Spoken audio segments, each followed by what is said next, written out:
বিসমিল্লাহির রহমানির রহিম। ইন্নাল্লাহা আশতারা মিনাল মুমিনিনা আনফুসাহুম ওয়া আমওয়ালাহুম বিআন্না লাহুমুল জান্নাহ। আল্লাহ সুবহানাহু ওয়া তাআলা বলছেন, ইন্নাল্লাহা আশতারা, নিশ্চয় আল্লাহ সুবহানাহু ওয়া তাআলা ক্রয় করেছেন, কিনে নিয়েছেন, মিনাল মুমিনিনা, মুমিনদের কাছ থেকে, মুমিনদের কাছ থেকে আল্লাহ কিনেছেন, আনফুসাহুম, তাদের জীবন, ওয়া আমওয়ালাহুম, তাদের সম্পদ, তাদের মাল, বিআন্না লাহুমুল জান্নাহ, আল্লাহ সুবহানাহু ওয়া তাআলা এর বিনিময়ে একটি জিনিস দান করবেন, সেই জিনিসটির নাম হচ্ছে জান্নাত। আওয়াজ করে পড়ুন সুবহানাল্লাহ। পৃথিবীর বুকে মানুষের কাছে যখন কিছু চায়, মানুষের কাছে যখন কিছু চায়, একদিন দুই দিন দিবে। আপনার কাছ থেকে যদি আমি কিছু না পাই, তাহলে আমি কিন্তু পরবর্তী সময় আমার কাছে যদি কিছু চান, তাহলে কিন্তু আমি আর আপনাকে দেব না। পৃথিবীর নীতি হচ্ছে যে কিছু দিবা তো কিছু নিবা, দিবা না পাবা না। প্রত্যেক দিন আমার বাড়িতে আপনি ধার করতে আসেন চাল, যেটাকে চাউল বলি, তৈল, তারপরে টাকা। এরকম অনেক সময় হয় না গ্রামের বাড়িতে, যে আজকে তো আমার চাল শেষ হয়ে গেছে, আমাকে 1 কেজি চাল দাও, তারপরে যখন আমরা আবার কিনে আনবো, তারপরে তোমাদের চালটা ফেরত দিয়ে যাব। অনেক সময় আমরা বিপদে পড়ি, বিপদে পড়ার পরে বলি, ভাই আমি একটু বিপদে পড়ে গেছি, আমার 5,000 টাকা দরকার, 2,000 টাকা দরকার। যাওয়ার পরে আপনি টাকা আমাকে দিলেন, আপনার কাছ থেকে আমি হেল্প পেলাম, সাহায্য পেলাম। 1 দিন 2 দিন 3 দিন 5 দিন, আমি যখন বিপদে পড়ে গেলাম, আমি যদি বলি যে কাকা বা ভাই, আমাকে 2,000 টাকা দেওয়া প্রয়োজন, মানে আমার 2,000 টাকা প্রয়োজন, যদি দিতেন উপকার হতো, আমি একটু সমস্যা আছি, দিলেন না। আরো একদিন গেলাম, যে আমার কিছু টাকা প্রয়োজন, 2-1 দিন পরে দিয়ে দেব, আমাকে কিছু টাকা যদি দিতেন তাহলে উপকার হতো, তাও দিলেন না। এখন আপনি বলেন, টাকা দিলেন না, এর আগে আপনি আমার কাছে টাকা চাইলেন, পাইছেন, চাউল চাইলেন, পাইছেন, আরো বিভিন্ন যা যা চাইছেন, তৈল চাইছেন, পাইছেন। আমার কাছে আপনি চান, আমি আপনাকে দেই, কিন্তু আপনার কাছে যখন আমি চাই, তখন আপনি আমাকে দেন না। তাহলে পরবর্তী সময়ে যদি আমার কাছে আর কোনো কিছু চাওয়া হয়, আমি কি আর দিব? বলবো তোর কাছ থেকে বেটা আমি কিছু পাই না, শুধু তুই আমার কাছ থেকে নেস, তোর কাছ থেকে আমি কিছুই পাই না, অতএব তোমাকে এখন আর দেওয়া যাবে না। কথা হচ্ছে যে হ্যাঁ তোমাকে দিব, তুমি আমাকে মাঝে মধ্যে কিছু দাও, তাহলে আমি তোমাকে কিছু দিব। তুমি দিবা না, শুধু আমার কাছ থেকে নিবা, তা তো হবে না। ঠিক কিনা বলেন বন্ধুরা আমার? আল্লাহ সুবহানাহু ওয়া তাআলা যেন সেটাই বুঝাচ্ছেন, গোলাম কিছু দিবা কিছু নেবা, কিছু দিবা কিছু নেবা। কি বললেন? ইন্নাল্লাহা আশতারা, আল্লাহ বলছেন আমাকে 2টি জিনিস তোমাদের দিতে হবে। যদি 2টি জিনিস আমাকে দিতে পারো, আমি আল্লাহ সুবহানাহু ওয়া তাআলাও তোমাদেরকে কিছু দিব। আসো আল্লাহ বলছেন, কি বলছেন? আল্লাহ বলছেন ইন্নাল্লাহা আশতারা, নিশ্চয় আমি কিনে নিয়েছি, মিনাল মুমিনিনা, মুমিনদের কাছ থেকে, আমি ইমানদারদের কাছ থেকে কিনেছি। কে বলতেছেন? আল্লাহ বলতেছেন আমি ইমানদারদের কাছ থেকে কিনেছি 2টি জিনিস। এখন আপনি যদি ইমানদার হন, আপনি যদি বলেন আমি ইমানদার, আমি মুমিন, আমি ঈমান এনেছি, আমানতু বিল্লাহ, আল্লাহর প্রতি, ওয়া মালাইকাতিহি ওয়া কুতুবিহি ওয়া রাসূলিহি ওয়াল ইয়াউমিল আখিরি। আপনি যদি বলেন আমানতু বিল্লাহ, আমি মানে এনেছি আল্লাহর উপরে, তাহলে আল্লাহ আপনাকেই বলতেছে, আল্লাহ আমাকেই বলতেছে আমি তোমাদের কাছ থেকে কিনেছি, যারা ঈমান এনেছো তাদের কাছ থেকে। আল্লাহকে জিজ্ঞেস করেন আল্লাহ কি কিনে এনেছেন? আল্লাহ বলতেছে আমি ঈমানদারদের কাছ থেকে দুইটি জিনিস ক্রয় করেছি, কিনে নিয়েছি। যদি ঈমানদাররা আমার কাছে ওই দুইটি জিনিস বিক্রি করতে পারে, সেই দুটি জিনিস হচ্ছে আনফুসাহুম, তাদের জীবন। এই জীবনটা ইসলামের জন্য ব্যয় করে দিতে হবে, ইসলামের জন্য জীবনটা কোরবান করে দিতে হবে, আল্লাহর রাজি খুশির জন্য জীবনটা দিয়ে দিতে হবে। এই জীবন আমার নয়, সকল কিছু হচ্ছে আল্লাহ সুবহানাহু ওয়া তাআলার। এই জীবন আমি নষ্ট করতে পারবো না, জীবন হত্যাও করতে পারবো না। আল্লাহ সুবহানাহু ওয়া তাআলা কিছু দিনের জন্য আমাকে জীবনটা দান করলেন। আল্লাহ দেখতে চান যে আমি তোমাকে জীবন দিছি, আমার জীবন, আমি আবার আমার জীবন যদি চাই তুমি দাও কিনা, আল্লাহ এটা দেখতে চাচ্ছেন। এই জীবনটা ইসলামের জন্য, কোরআনের জন্য, আল্লাহর জন্য এই জীবনটা বিলীন করে দিতে হবে। আল্লাহ বলতেছেন যদি ইসলাম প্রতিষ্ঠায় আল্লাহর জন্য যদি তোমার জীবনটা দিয়ে দিতে পারো, আমি আল্লাহ সুবহানাহু ওয়া তাআলা তোমাকে একটি জিনিস দান করব। শুধু জীবন না, পরে বলছে ওয়া আমওয়ালাহুম, আরেকটি জিনিস দিতে হবে। সেই জিনিসটি হচ্ছে তোমাদের সম্পদ দান করতে হবে। সম্পদ নিয়ে বসে থাকবা তা হবে না। সম্পদ যিনি দিয়েছেন তিনি কে? আওয়াজ করে বলুন তিনি কে? জীবন দিয়েছেন কে? সম্পদ দিয়েছেন কে? বন্ধুরা আমার, আল্লাহ বলতেছেন জীবন আমি দিয়েছি, সম্পদ আমি দেই। আমার সম্পদ, আমার জীবন আমাকে তোমরা দিয়ে দিবা।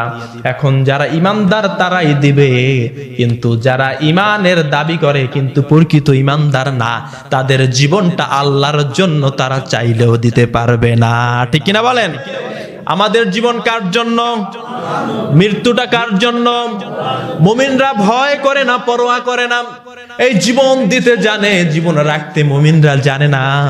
আল্লাহর ইসলামকে প্রতিষ্ঠিত করার জন্য, কোরআনের রাজ কায়েম করার জন্য, আল্লাহ সুবহানাহু ওয়া তাআলার সম্মান বাঁচানোর জন্য, রাসূলুল্লাহ সাল্লাল্লাহু আলাইহি ওয়াসাল্লামের সম্মানকে বাঁচানোর জন্য জীবনটা মুমিনরা দিয়ে দিতে পারে।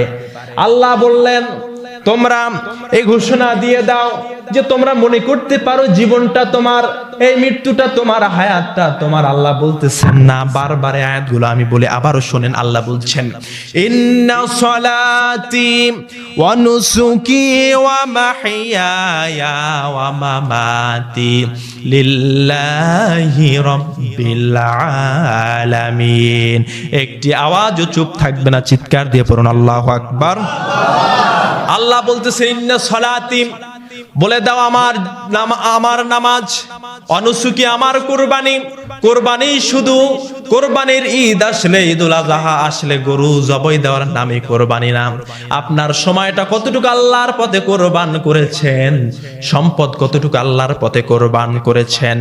এই যে আপনি আল্লাহর জন্য বিনা স্বার্থে শুধু একমাত্র ইসলাম প্রতিষ্ঠার ক্ষেত্রে, কোরআন প্রতিষ্ঠার ক্ষেত্রে, রাসূলুল্লাহর আদর্শ বাস্তবায়নের ক্ষেত্রে আপনার জীবনটা আপনি চালিয়ে দিলেন।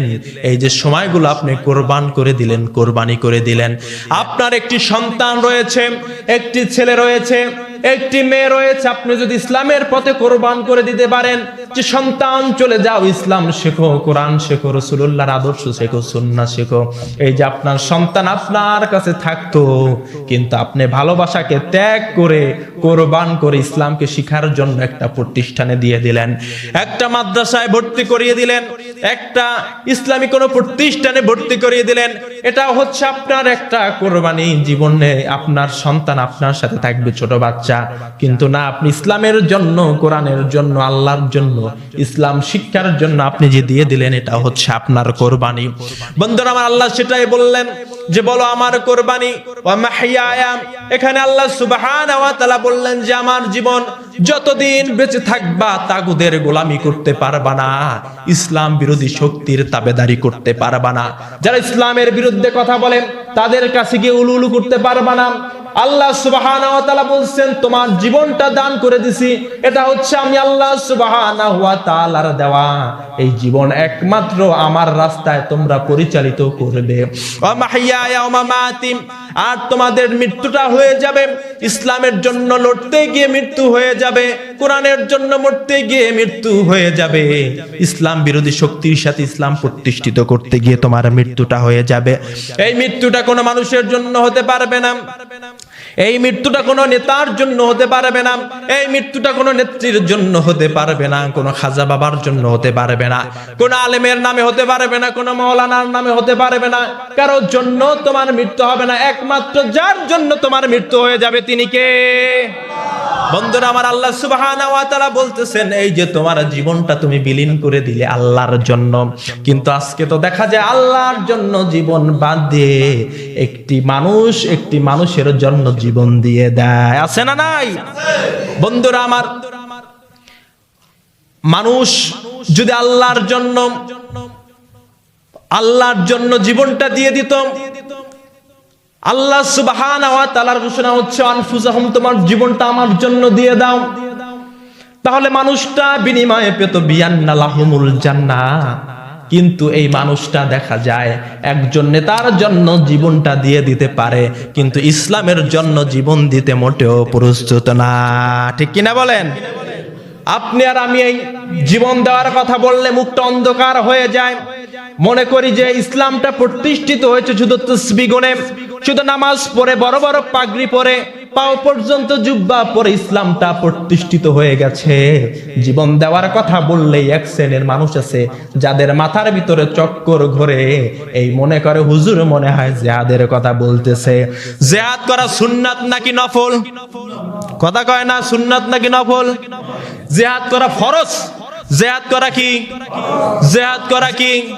জিহাদ হচ্ছে ফরজ ইবাদত, আল্লাহ সুবহানাহু ওয়া তাআলার হুকুম।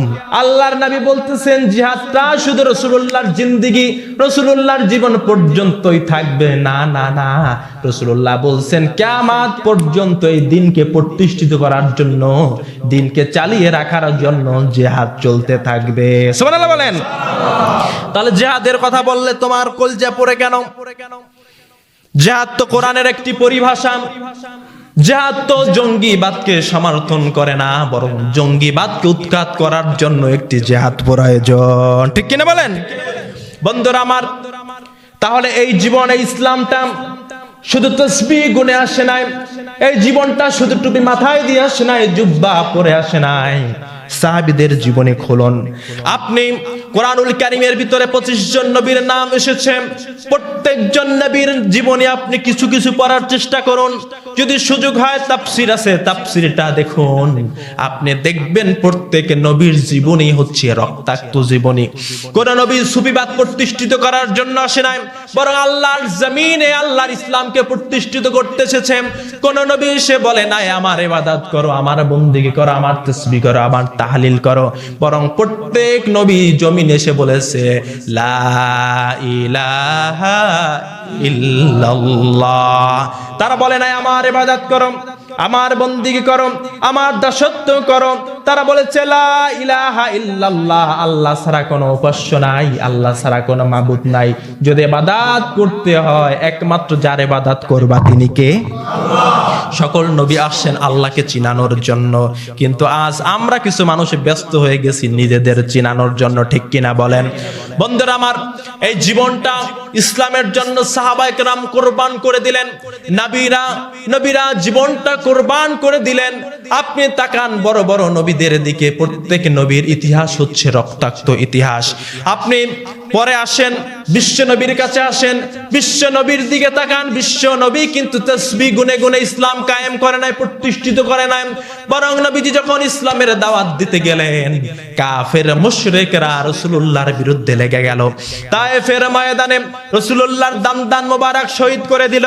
সাহাবীদের দিকে তাকান, রাসূলুল্লাহর নাতি হযরত হুসাইন রাদিয়াল্লাহু তাআলা আনহু ইসলামকে প্রতিষ্ঠিত করার জন্য, হককে প্রতিষ্ঠিত করার জন্য, রাজতন্ত্র বাদ দিয়ে খেলাফত প্রতিষ্ঠিত করার জন্য হযরত হুসাইনের গর্দানটা চলে গেল। তারপরেও সে বলেছে আমি ইসলামকে প্রতিষ্ঠিত করে ছাড়বো। হযরত খুবাইবের দিকে তাকান, তার মাজার ভিতরে তা গরম কি বলে আংরা দেওয়া হয়েছিল। আংরা দেওয়ার কারণে হযরত খুবাইবের মাজাটা চিকন হয়ে গিয়েছিল। সাহাবায়ে কেরাম তাকে দেখে হাসাহাসি করত, এত চিকন মাজার অধিকারী কোন সাহাবী হয় নাকি, কোন মানুষ হয় নাকি? আল্লাহর নবী বলছেন, সাহাবীরা তোমরা হেসো না, তোমরা জানো না ইসলামকে প্রতিষ্ঠিত করতে গিয়ে, ইসলামের প্রচার করতে গিয়ে, আল্লাহর একাত্মবাদের ঘোষণা করতে গিয়ে এই হযরত খুবাইবের মাজারের ভিতরে কাফেররা এমন ভাবে আগুনের কয়লা দ্বারা এমন ভাবে আঘাত করেছে, তার ভিতর থেকে চামড়াগুলো গলে গলে পড়ে গেছে। এই জন্য খুবাইবের কোমরটা চিকন হয়ে গেছে। হযরত বেলালের ইতিহাস বলেছিলাম, হযরত বেলাল যখন বলেছে আহাদ আহাদ আহাদ, আমি আল্লাহ ছাড়া আর কাউকে মানি না, কোনো উপাস্য নাই আল্লাহ ছাড়া, লা ইলাহা ইল্লাল্লাহ মুহাম্মাদুর রাসূলুল্লাহ, এই ঘোষণা যখন দিয়ে দিলাম, কাফের মুশরিকরা মরুভূমির ভিতরে উত্তপ্ত সেই কি বলে মরুভূমির ভিতরে বালুর ভিতরে তাকে চিৎ করে শোয়াই করে রেখেছে। তারপরে বুকের উপরে পাথরের চাপা দিয়েছে, দিয়ে তারপরে সূর্যের দিকে তাকা করে রেখেছে। তারপরে হযরত বেলাল কারো দিকে ইশারা করলো না, আকাশের দিকে ইশারা করে বলল আহাদ আহাদ আহাদ, এক এক এক আল্লাহ ছাড়া আর কোন মাবুদ নাই, আর কোন উপাস্য নাই, তোমাদের কোন দেব দেবীর মূর্তি পূজা আমি করতে পারি না, আমি আল্লাহর একাত্মবাদের ঘোষণা পেয়ে গেছি। বন্ধুরা আমার, এভাবে ইসলাম প্রতিষ্ঠিত হয়েছে। ইসলাম এমনি এমনি প্রতিষ্ঠিত হয় নাই, বিভিন্ন সাহাবীদের জীবনটা চলে গেছে, হযরত জাফরের জীবনটা চলে গেছে, বিভিন্ন সাহাবায়ে কেরাম যুদ্ধ করতে গিয়ে তাদের জীবনটা চলে গেছে। অনেক সাহাবীর জীবন আপনি এভাবে দেখবেন যে ইসলামকে প্রতিষ্ঠিত করতে গিয়ে তাদের জীবনটা আল্লাহর জন্য দিয়ে দিয়েছে। তাহলে আমাদের জীবনটা যার জন্য, তিনি কে? এই ইসলামকে প্রতিষ্ঠিত করতে গেলে সাহাবীদের যেমনি ভাবে জীবন দিতে হয়েছে, নবীদেরকে যেমনি ভাবে জীবন দিতে হয়েছে, আল্লাহ ওয়ালাদের যেমনি ভাবে জীবন দিতে হয়েছে, একজন মানুষ যদি মুমিন দাবি করে, আল্লাহ বলতেছেন তোমার জীবনটা যদি আমাকে দিয়ে দিতে পারো, তাহলে আমি এর বিনিময়ে তোমাদেরকে জান্নাত দিয়ে দিব। তাহলে জীবন দিতে হবে কাকে? কারে দিতে হবে? কিন্তু তা তো বুঝিয়েই না ইসলামটা কি। আমরা শুধু সীমাবদ্ধ করে রেখেছি। ইসলাম হচ্ছে তাসবিহ, ইসলাম হচ্ছে টুপি, ইসলাম হচ্ছে পাগড়ি, ইসলাম হচ্ছে নামাজ, ইসলাম হচ্ছে রোজা। শুধু এতটুকুর ভিতরে সীমাবদ্ধ রাখলে যথেষ্ট নয়। শুধু ইসলাম এর ভিতরেই সীমাবদ্ধ নয়, বরং এই নামাজকে প্রতিষ্ঠিত করতে হলে, রোজাকে প্রতিষ্ঠিত করতে হলে, যাকাতকে প্রতিষ্ঠিত করতে হলে, পর্দাকে প্রতিষ্ঠিত করতে হলে, বাতিলদের সাথে, বিরোধী পার্টির সাথে আপনার দ্বন্দ্ব হতে পারে, তারপর আপনি বসে থাকতে পারবেন না। ইসলামকে আল্লাহর জমিনে প্রতিষ্ঠিত আপনার করতেই হবে, কারণ জমিন কার? এই জমিন আইন চলবে কার? আলা লাহুল খালকু ওয়াল আমরু ইনিল হুকুমু ইল্লা লিল্লাহ। আল্লাহ কোরআনে বলে দিলেন জমিন যার, আইন চলবে তার। এখন আল্লাহর জমিনে আপনি আল্লাহর আইন চালাবেন না, আপনি চালাবেন মানুষের আইন। কার আইন? মানুষের আইন। কিন্তু যে ইমানদার সে তো বলবে না, মানুষের আইন দ্বারা পৃথিবী চলতে পারে না, পৃথিবী চলবে একমাত্র আল্লাহর আইন দ্বারা। তখন পৃথিবীর কিছু স্বার্থন্বেষী পুঁজিবাদী শক্তি তারা আপনাকে ইসলামকে প্রতিষ্ঠিত করতে দিবে না। তখন আপনি বলবেন ইসলামকে আমি প্রতিষ্ঠিত করব, কারণ আমি আল্লাহর গোলাম, আমি কোনো মানুষের গোলাম না। আল্লাহ আমাকে সৃষ্টি করছে তার খলিফা হিসেবে, আল্লাহ সৃষ্টি করছে তার ইবাদত করার জন্য, আর আল্লাহর দিন প্রতিষ্ঠিত করা হচ্ছে আমার দায়িত্ব। আপনি যখন এই কথা, এই ঘোষণা দিয়ে দিবেন, তখন এক শ্রেণীর লোক আছে আপনাকে বরদাস্ত করতে পারবে না। ঠিক কিনা বলেন? শুধু তাই নয়, শুধু তাই নয়, আপনার জীবন চলে যাবে, আপনার সম্পদ চলে যাবে, আপনার সন্তান চলে যাবে, আপনার স্ত্রী চলে যাবে, আপনার মাল চলে যাবে, আপনার পিতামাতা চলে যাবে। ঘরে থাকতে পারবেন না, ঘরে ঘুমাতে পারবেন না, বিভিন্ন ভাবে আপনি লাঞ্ছিত বঞ্চিত হবেন। আল্লাহ কি বলছে দেখুন, হাসিবান নাসু আইয়াতরাকু আইয়াকুলু আমান্না ওয়া হুম লা ইউফতানুন। শোনার আগে চিৎকার দিয়ে পড়ুন আল্লাহু আকবার। সূরা আনকাবুতের ভিতর আল্লাহ বললেন আহাসিবান নাস, মানুষ কি ধারণা করে বসে আছে? কি করে? ধারণা। মানুষ কি চিন্তা করে বসে আছে? আহাসিবান নাসু আইয়াতরাকু আইয়াকুলু আমান্না, তারা কি এই ধারণা করে বসে আছে যে আমরা ঈমান এনেছি, এই কথা বলবো, এই কথা বলবে মানুষ, তাতেই তাদেরকে আমি জান্নাত দিয়ে দিব? কি বলছে? কি বলছে? বলছেটা কি? আহাসিবান নাস, মানুষ কি ধারণা করে বসে আছে যে মানুষ শুধু বলবে আমি ঈমানদার, তাসবিহ তাহলিল করতেছে, কিন্তু তাদেরকে আমি পরীক্ষা করব না, এই পরীক্ষা ছাড়া তারা পাশ করে জান্নাতে চলে যাবে, এই ধারণা করে কি মানুষ বসে আছে? আপনি যদি সেই ধারণা করেন, একটু জিকির করেন লা ইলাহা ইল্লাল্লাহ।